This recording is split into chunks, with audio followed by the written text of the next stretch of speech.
The live 5 for 6 Skyview Network, sponsored by Terry Lambert Hyundai. Right now on News Channel 666, Augusta leaders talking sales tax projects. What items could be added to the list as Your News at 6 starts now. Live from Television Park, this is WJBF News Channel 6 at 6.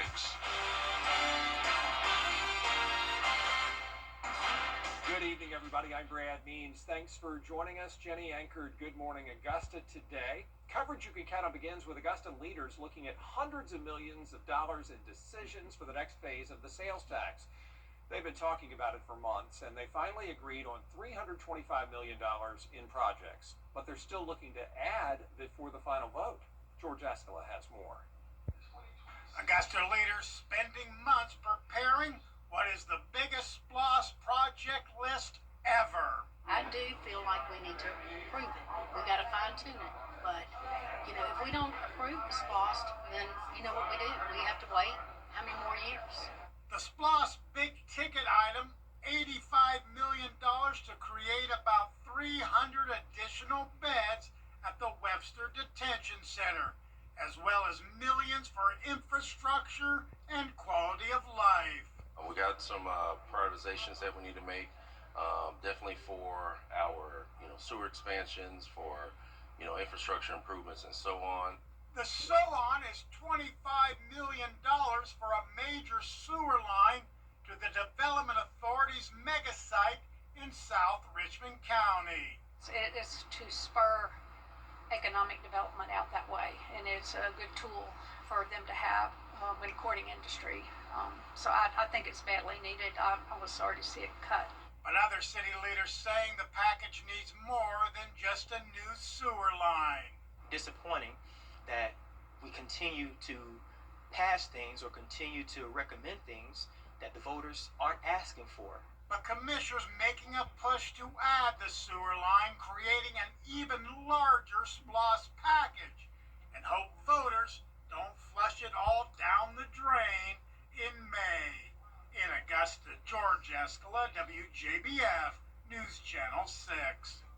And commissioners are still debating that SPLOST package, including adding the money for the South Richmond sewer project that George told you about, and other items.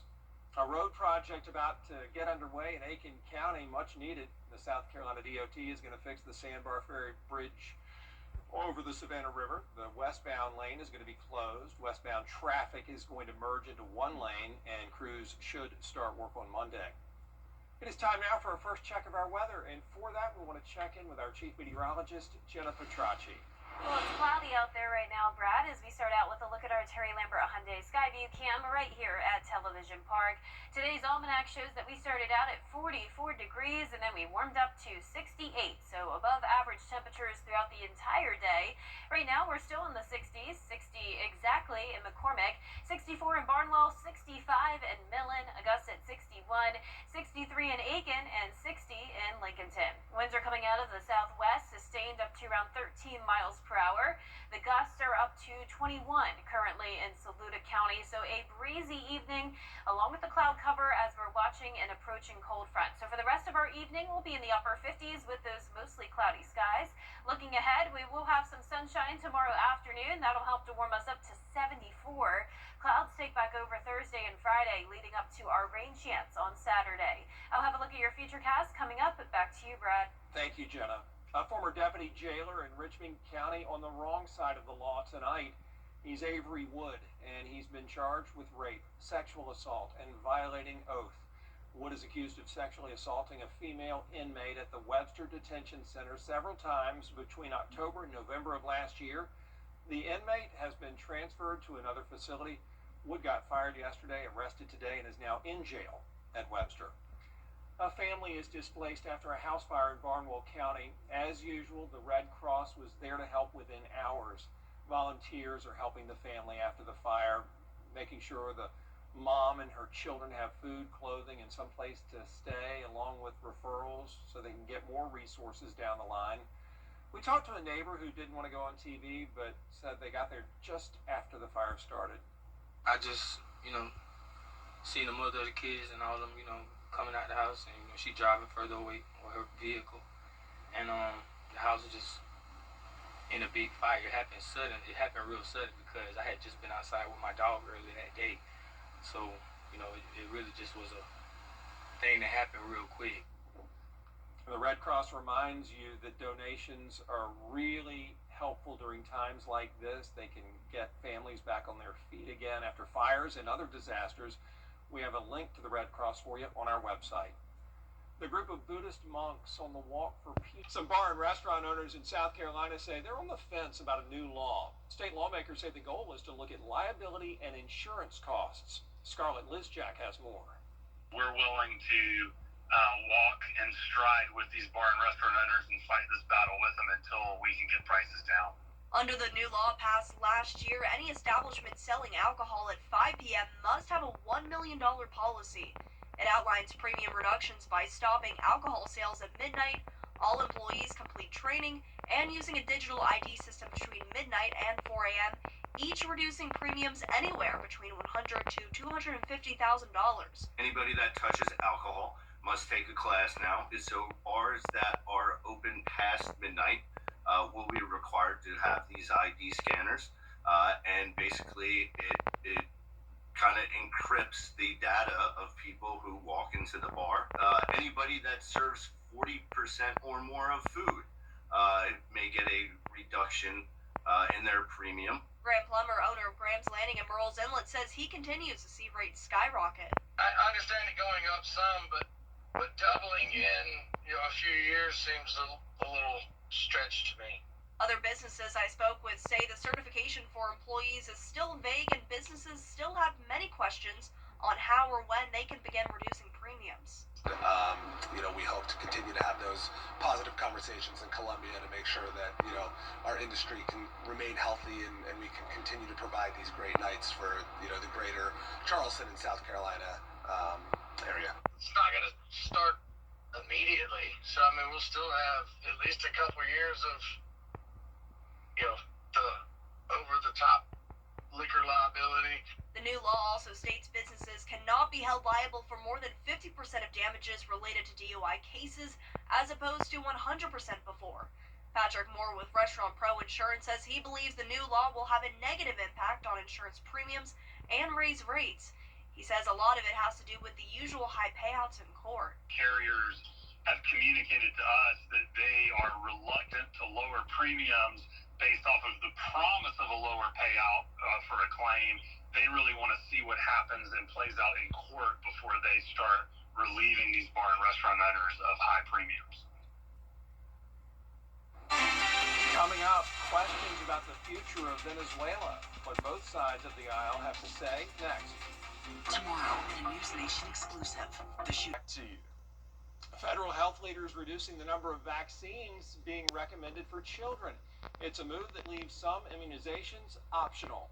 Health Secretary Robert F. Kennedy Jr. says it will protect children and restore trust in public health. The ones that were always the foundational group of vaccines, the diphtheria, tetanus, whooping cough, the pneumococcal vaccines, the measles, mumps, and rubella vaccines, the varicella vaccines, all of those foundational vaccines remain within the immunization recommended list. Families who still want the vaccines will still be able to access them. The state of Georgia reporting some of the highest flu outbreaks in the nation. The Department of Public Health says 29 people have died from complications from the illness in the Peach State. 1,600 have had to go to the hospital just since October. Unfortunately for Georgia, the percentage of Georgians getting flu shots are always not very good, and they're actually worse this year. And we're definitely seeing a significant number of patients going to the hospital with flu and also having complications, ending up in the ICU with pneumonia. And unfortunately for some people, they succumb to their illness. And health experts remind you it is not too late to get a flu shot, should you so choose. And they warn that cases could spike now that people are back at work and school. Our chief meteorologist, Jennifer Trotski, back with us now. Well, we are tracking much warmer temperatures this week, Brad, but we're staying dry for now. Once we get into the weekend, we'll see a rain chance, followed by a big cool down next week. I'll have your full Vapor 6 forecast when we return. The day my daughter was hit by a truck. The CSRA's favorite news app is now even better, with easier access to local news, weather, and live streaming video. Download the News Channel 6 mobile app. Now, your most accurate forecast with WJBF Live Viper 6. Welcome back. You can't tell, but it is mostly cloudy out there as we start out with our Terry Lambert Hyundai Skyview Cam in Burke County. 61 degrees, a light wind out of the west. We are still seeing some higher wind gusts, though, and it's all because of an approaching cold front that increased our dew points into the mid-50s, so it's not completely dry outside, but we're not expecting a rain chance, just a little bit more moisture in the atmosphere. You can see current temperatures are in the low to middle 60s across the board, and here's those winds. A latest update showing the gusts starting to settle down now under 20 miles per hour. So for satellite and radar, we're seeing a decent amount of cloud cover across the southeast, but notice this is a dry front. Other than a few sprinkles late tonight into tomorrow morning, we're going to stay dry. So here's tomorrow's morning's forecast, 52 degrees, some cloud cover, and then once we head into the afternoon, we'll see some sunshine as we climb into the low 70s. So here's our future cast tonight at 8 p.m. You can see a few sprinkles to the west of us. Definitely not a significant rain chance with this front. Now, as it moves through, we'll have clearing skies tomorrow afternoon with high pressure in control, but the sunshine won't last very long. We're going to see another approaching system, and that's going to bring winds out of the south again, increasing our moisture, leading to more cloud cover, maybe a few sprinkles Thursday and Friday, but for the most part, it's just going to be cloudy and dry and definitely warm thanks to that southerly wind.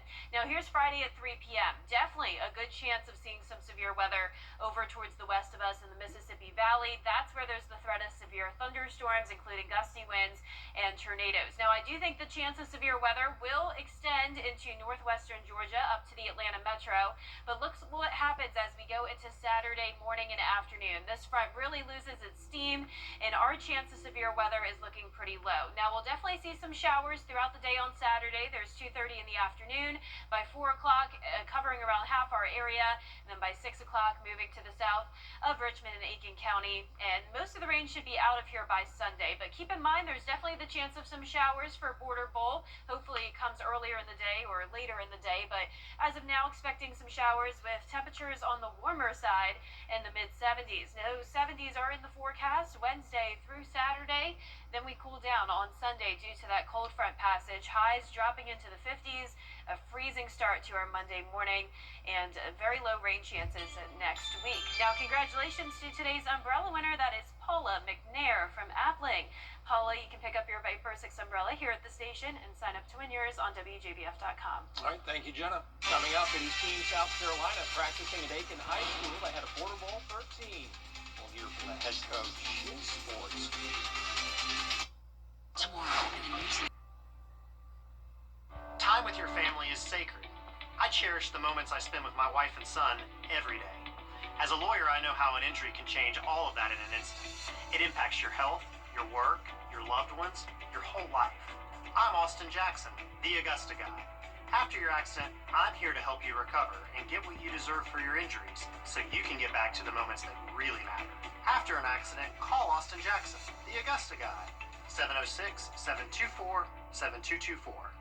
I'm Greg Hodges, celebrating the Season of New Tradition sales event at Stokes Hodges Kia. See ya in a Kia this holiday with our lowest prices of the year. New Kias from $229 per month, or lower your payments with 0% financing for up to 72 months on select models. And our best payment of the year on new Tellurides from $369 per month. Merry Christmas and Happy Holidays. We want to see you in a Stokes Hodges Kia. If you're not regularly treating your septic tank, you're risking a backup and significant repairs. Use Rid-X once a month. Simply add and flush to reduce monthly waste buildup by up to 20% and help prevent backups. Try Rid-X. It's bow time. Hurry into Bojangles for 2 scratch-made sizzling sausage biscuits for just $4. One bite and you'll want breakfast for dinner. Good thing we serve savory sausage biscuits all day. But this 2-for-4 deal won't last forever. It's bow time. You can't always choose the weather, but you can choose your weather app. Go with the most accurate and most trusted, the Live Viper 6 mobile app. Download it today. Now, WJBF sports coverage you can count on. Well, preparation preparations continue this week for Border Bowl 13. Team South Carolina practicing this week at Aiken High School. Now, Silver Bluff head coach Matt Hayes leads this year's South Carolina squad, who has prior experience on the Border Bowl coaching staff. The team is seeking their first Border Bowl win since 2019, and they've got some promising players on their squad, including those who have played on Strom Thurmond and Bamberg Earhart state championship teams. Now, the coaching staff is focusing all week long on their game plan to bring back that paddle. Know what it takes to win a football game, and that's what we're here to do. We're here to showcase their talents, but we want to go 1-0. So every day kind of focus on the process of what it takes to go 1-0 at practice. We've got really good playmakers, and we've got a really good quarterback group. And so we're really excited to see what offense can do this year. I know recently offense has had a tough time putting in the end zone, and just we've got playmakers, but this game's always about up front. Well, Border Bowl 13 kicks off at 1 p.m. Saturday at Harlem High School. Now, fans, if you want to catch the best high school football players in the CSRA, now is that time. Do not waste any time to buy those tickets right now. They are $10 online via GoFan, $15 Dan. You can scan that code on the QR code on your screen there. Well, over to college basketball, the 13-1 Georgia Bulldogs hit the road tonight to face off against the defending national champions, the Florida Gators. Now, the Jogs jumped from 24th to the 18th ranked team in the country thanks to a back-and-forth 104-100 OT win against Auburn on Saturday, a matchup that saw 10 ties and 11 lead changes. The Dogs will look to top scorers Jeremiah Wilkinson and Marcus Millender, who scored 31 and 24 points respectively over the Tigers. Tip-off against Florida set for 7 p.m. tonight. We will have those highlights, of course, at 11. We'll set those alarms, mark those calendars, whatever you need to do to get ready for drive, chip, and putt. That registration opens up on January 27th. 80 junior golfers will compete at Augusta National Golf Club in the 12th Drive, Chip, and Putt National Finals on Sunday, April 5th, 2026. Prior to the start of the 90th Masters Tournament. Brad, that's going to come up before we know it here. Yes, it is so close. I thought it was like 3 months. And all of a sudden, what's that calendar turn? Oh, Masters is coming. It's coming. We'll be right back. I'm Mike Costello of the Mike Costello Law Firm. Every now and then, people come up to me and say, "Hey, Mike, I was in a car wreck, but I'm not the suing type." Think of it like this. What if a loved one, a family member, or someone you cared about is injured in a car wreck by a negligent driver? What would you do? How would you feel? So if you've been injured in a car wreck, let us get started today. Call me now.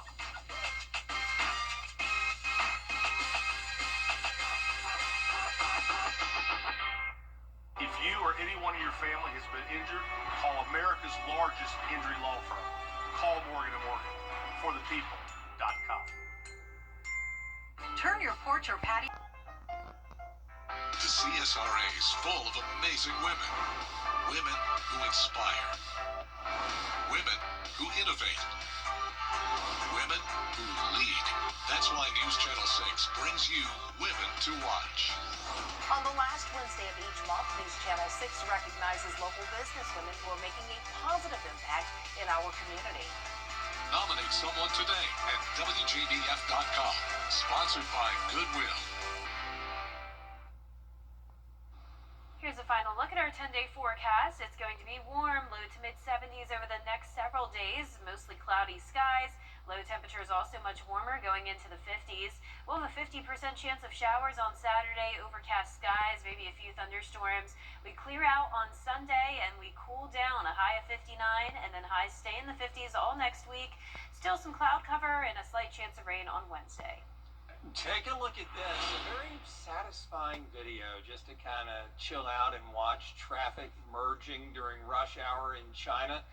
So perfectly coordinated. A lot of the commenters from all over the world said this could never happen in my homeland.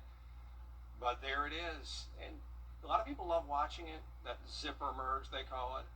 You let somebody in, the next person does. They do that in Atlanta on 75, I think, and it seems to work. You know, that's actually not satisfying to me because it's scaring me. I feel like someone could just hit them at any moment. Oh, yeah, that car was a close call right there. Yeah. It's precarious, on no both doubt. ends. Either car could be in the wrong. Driving in that traffic stress. Everybody has to do their part, no doubt. Thanks for watching, everybody. Have a great night.